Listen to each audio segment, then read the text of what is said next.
The first president of the United States. George Washington. 3 times 5. You asked me that before. The answer is right there at the I'm bottom. conducting this examination. How much is 3 times 5? Same as before. You're rather nervous, aren't you, Miss Sawyer? Do you get enough sleep? My personal habits are of no concern to you. No, I'm sorry. I just hate to see people so wound up. How many fingers do you see? 3. I see you bite your nails, too. Stand up with your feet together and your arms extended. I want you to... Muscular coordination test? Surely, be glad to. You know, Miss Sawyer, sometimes the cause of nervous habits like yours is not obvious. No. Sometimes they are the result of insecurities. Are you happy at home? My home life is perfectly satisfactory. It's yours we are discussing here.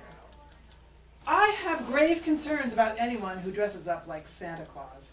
I believe the desire to dress up and give presents away is the result of feeling guilty about something and trying to do something good to make up for it. It's what is known as a guilt complex. That's a lot of rubbish. Are you saying young Alfred, who likes to dress up like me and give presents out at the Y, has done something he feels guilty about? Why, he's just a teenager. The boy isn't even old enough to have done anything wrong yet. I know what I'm talking about. I've been studying this for a long time. Just because the boy wants to be kind to children, and you tell him he's got a guilt complex. As you share his delusion, you couldn't possibly understand. Alfred is maladjusted, and I'm helping him. Maladjusted? You're the one who's maladjusted. I have great respect for psychiatry and great contempt for amateurs who use it to steal joy from others. Your job, as I understand it, is that of a vocational guidance counselor meant to provide aptitude tests, not psychoanalysis. How dare you! I won't stand for this. Leave my office immediately! There's only one way to handle someone like you. You aren't listening to reason. You're heartless. You have no humanity. I insist you stop analyzing Alfred this minute, or I will go straight to Mr. Macy and tell him what a contemptible fraud you are. That will be all. Leave my office immediately, or I'll call security.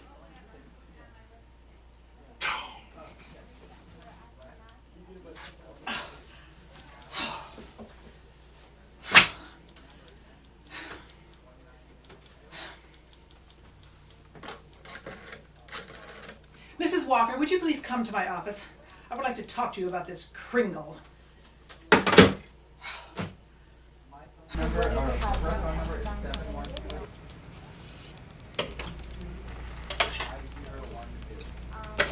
As a matter of fact, I just spoke to Chris's doctor.